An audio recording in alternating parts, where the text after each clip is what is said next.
Hey there. Have you ever noticed that computers are everywhere? Because that means that semiconductors are everywhere too.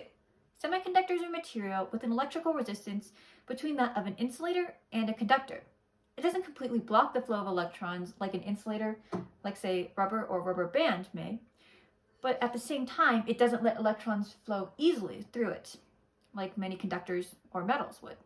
Because of this, we can easily control the flow of electrons through semiconductors, which makes them very useful for electronics.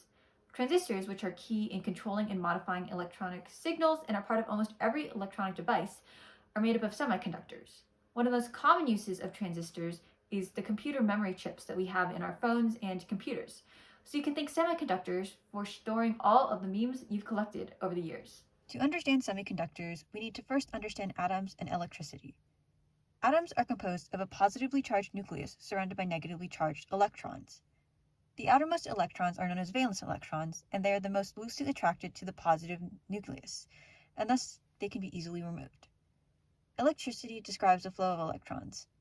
Insulators prevent electrons from flowing, while conductors allow electrons to easily flow through.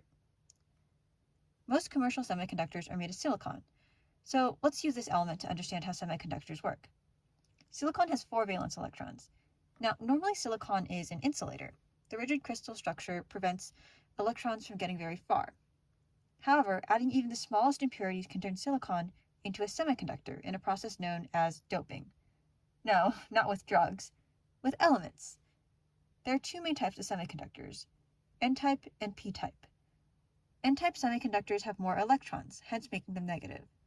These electrons are gained by adding atoms with 5 valence electrons, such as phosphorus, into the silicon.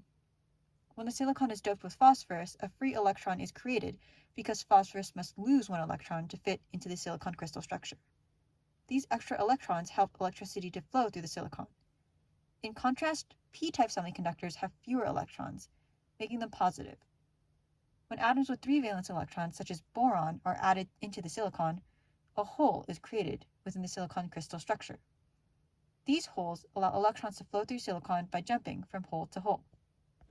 Transistors are made up of N-type and P-type semiconductors placed next to each other in what is called a p-n junction.